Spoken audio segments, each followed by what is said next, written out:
Hello guys, welcome back to my YouTube channel D R academic. आज का जो topic है वो होने वाला है हमारा बायो सावर्ट का नियम। ठीक है, जो क्लास 12th फिजिक्स का ये जो टॉपिक है ये एग्जाम 2025 के लिए बहुत ही इंपॉर्टेंट टॉपिक होने वाला है। ठीक है, ये जो टॉपिक है ये इस बार एग्जाम में 101% पूछा जाएगा, तो आप इसको बिल्कुल इंपॉर्टेंट के सीरीज में आप इसको फिक्स कर लीजिए कि ये 2025 की एग्जाम में ये जरूर से भी जरूर पूछा जाएगा। ठीक है, तो आप इसको अच्छे से क्लियर करके चलिएगा। तो आज के इस वीडियो में हम करने वाले हैं बायो सावर्ट का नियम। इसका जो जो भी डिटेल में मान है वो हम निकालने वाले हैं, और आप अच्छे से वीडियो को लास्ट तक जरूर देखिएगा। बहुत ही शानदार तरीके से हम इसको करने वाले हैं। तो देखिए, बायो सावर्ट का नियम होता क्या है। जब किसी धारावाही चालक तार में प्रवाहित धारा जब किसी धारावाही चालक तार में धारा प्रवाहित की जाती है, क्या की जाती है, धारा प्रवाहित की जाती है, तो उसके चारों ओर चुंबकीय क्षेत्र उत्पन्न हो जाता है। क्या हो जाता है, चुंबकीय क्षेत्र उत्पन्न हो जाता है। ठीक है, तो देखिए यहाँ पे होता क्या है कि कोई चालक तार है, मान लीजिए कोई इस तरीके का कोई भी चालक तार है हमारे पास। ये जो चालक तार है इसमें हमने आई एम्पियर की धारा फ्लो करवा दी। ठीक है, क्या करवा दी, धारा प्रवाहित करवा दी आई एम्पियर की।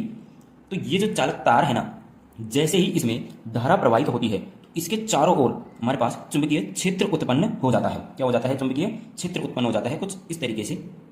देखिए, ये एक 3D डायग्राम है, इसको हम पेपर पर 3D में नहीं दर्शा सकते, तो आप ऐसे मान के चलिए जैसे कि हमारे पास ये कोई चालक तार है और इसके चारों ओर जैसे ही इस तार में जैसे ही हम आई एम्पियर की धारा फ्लो करेंगे तो इसके चारों ओर क्या हो जाएगा, चुंबकीय क्षेत्र उत्पन्न हो जाएगा। यही हमारा क्या है, बायो सावर्ट का नियम है। ठीक है, तो यहाँ पे देखिए जो चुंबकीय क्षेत्र है वो है यहाँ पे देखिए थीटा कोण बनाते हुए यहाँ पे। ठीक है, तो बात करते हैं कि जो हमारे पास बायो सावर्ट का नियम है इसके अकॉर्डिंग जो चुंबकीय क्षेत्र है वो किस किस बात पर, यानी किन किन बातों पर निर्भर करता है, ये हम जान लेते हैं। तो फर्स्ट यहाँ पे होता है कि जो धारा है वो इस चुंबकीय क्षेत्र के समानुपाती होती है, एकदम डायरेक्ट प्रोपोर्शनल होती है, मतलब डीवी वेक्टर प्रोपोर्शनल आई। ठीक है, यानी कि समानुपाती आई होता है। ठीक है, और सेकंड होता है इसमें जो यहाँ पे चालक जो तार है, यहाँ पे जो चालक तार है यहाँ से जो चुंबकीय क्षेत्र उत्पन्न हुआ जिसके बीच की ये जो दूरी है, ये वाली दूरी इसके इनडायरेक्टली प्रोपोर्शनल होती है, यानी कि इनवर्सली प्रोपोर्शनल होती है। क्या होती है, इनवर्सली प्रोपोर्शनल। जैसे कि हम इसको लिख सकते हैं D B vector inversely proportional 1/r²। ठीक है, यानी कि प्रोपोर्शनल टू 1/r², इसको लिख सकते हैं। ठीक है, तो ये हो गया इसका सेकेंड। ठीक है, नेक्स्ट इसमें थर्ड जो है वो इस बात पर डिपेंड करता है कि जो यहाँ पे चालक तार जो हम लेंगे इसका हम एक छोटा सा जो टुकड़ा ले लेंगे, मान लीजिए इतना सा हमने ले लिया टुकड़ा, यानी कि इसको हम अल्पांश बोलेंगे।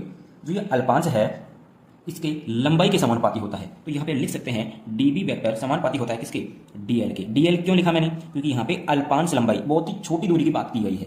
किसकी, छोटी, बिल्कुल छोटी दूरी की बात की गई है। ठीक है, इसीलिए यहाँ पे डायरेक्टली प्रोपोर्शनल हो जाएगा। ठीक है, बात करते हैं फोर्थ नंबर की। तो फोर्थ नंबर में हमारे पास हो जाएगा इसका कोण, कि जैसे कि हमारे पास ये चालक तार है, तो चालक तार से जब ये चुंबकीय क्षेत्र उत्पन्न होगा तो भाई वो कोई ना कोई एंगल जरूर बनाएगा, कोई ना कोई एंगल पर जरूर बनाएगा चुंबकीय क्षेत्र। तो वो एंगल कौन सा होगा, तो उस पर भी ये डिपेंड करता है। कैसे करता है, डायरेक्टली प्रोपोर्शनल। तो यहाँ पे जो थीटा है वो हो जाएगा यहाँ पे साइन थीटा। ठीक है, क्योंकि जो स्थिति सदिश होता है और अल्पांश लंबाई डीएल है उनके मध्य का कोण, कोण की ज्या क्या होती है, साइन थीटा होता है। ठीक है, तो ये इसके डायरेक्टली प्रोपोर्शनल हो जाएगा। तो यहाँ पे dB vector directly proportional sine theta. ठीक है, हो गया। अब देखिए यहाँ पे हमारे पास ये चार चीजें हो गई, इनको हम समीकरण दे देंगे, समीकरण 1, समीकरण 2, समीकरण 3 और समीकरण 4। ये हमारे पास चार समीकरण आ गए। तो इन चारों समीकरण से हम एक साथ मिला के लिख सकते हैं यहाँ पे समीकरण 1, 2, 3 व 4 से क्या लिख सकते हैं। देखिए यहाँ पे इन चारों समीकरणों से हम क्या लिख सकते हैं, डीबी वेक्टर डायरेक्टली प्रोपोर्शनल हो जाएगा आई डीएल साइन थीटा, आई डीएल साइन थीटा, और अपॉन में हो जाएगा r²।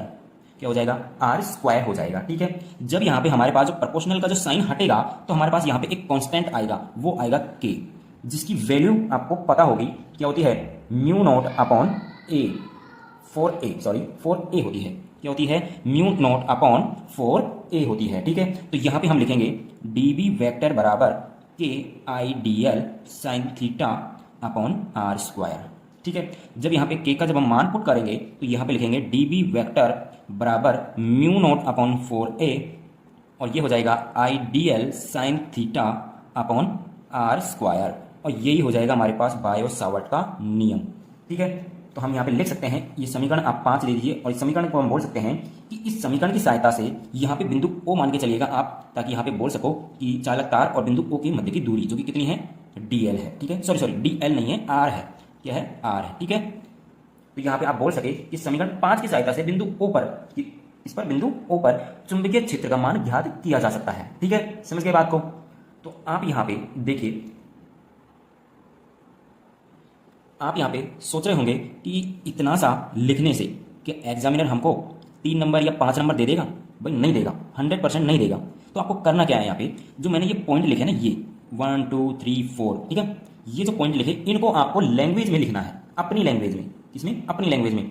लिखना कैसे है वो मैं आपको बता देता हूँ। देखिए, मैं यहाँ पे लिख देता हूँ नीचे तब तक, ठीक है, ताकि वीडियो लंबी ना हो।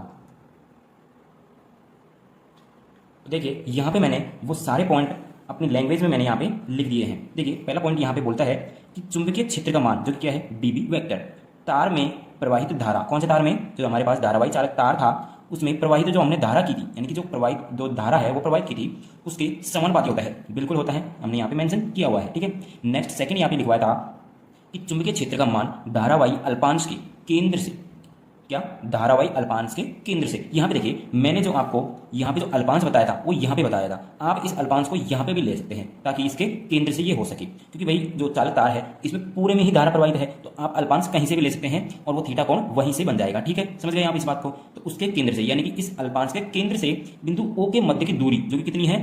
R है। कितनी है? R है। इसके दूरी, यानी कि इन दोनों के बीच की दूरी के वर्ग के व्युत्क्रमानुपाती होता है, जो कि होता है DB vector inversely proportional R square. ठीक है, समझ गए? नेक्स्ट थर्ड इसमें यह है कि चुंबकीय क्षेत्र का मान धारावाही अल्पांश की लंबाई के समानुपाती होता है। जो मैंने अभी अल्पांश बताया जिसका मान कितना होता है? DL होता है, वो क्या होता है?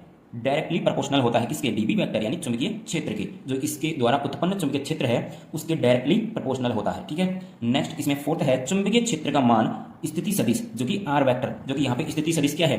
आर है, जो कि अल्पांश के केंद्र से बिंदु O के बीच की दूरी है। ठीक है, ध्यान रहेगा बात। ठीक है, इन दोनों के यानी कि स्थिति सदिश व अल्पांश DL के मध्य के कोण की ज्या का मतलब क्या होता है? साइन थीटा होता है। ठीक है, इसके समानुपाती होता है, जो कि होता है DB vector directly proportional sine theta. तो इन जब चारों समीकरणों को हम मिला के लिखेंगे तो हमारे पास मान आ जाता है, और यहाँ पे जब प्रोपोर्शनल यानी समानुपाती का जो साइन है इसको हम जब हटाएंगे तो हमारे पास के एक कांस्टेंट आ जाता है, जिसकी वैल्यू होती है हमारे पास म्यू नॉट अपॉन 4a।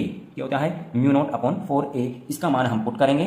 ठीक है, हमारे पास समीकरण 5 आ जाएगा। इस समीकरण 5 की सहायता से बिंदु O पर चुंबकीय क्षेत्र का मान ज्ञात किया जा सकता है। ठीक है, ध्यान रहे इस बात का। ये जो फॉर्मूला है इससे रिलेटेड आपसे न्यूमेरिकल भी पूछा जाता है, तो इस बात का भी आप ध्यान रखिएगा।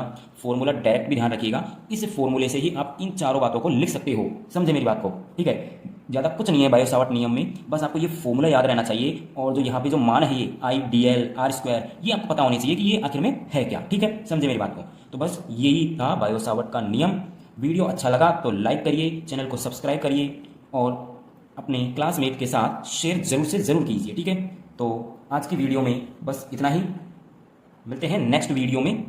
आप कमेंट में बता देना नेक्स्ट वीडियो किस टॉपिक पर आपको चाहिए, तो उस टॉपिक पर हम वीडियो बना देंगे। ठीक है, थैंक यू।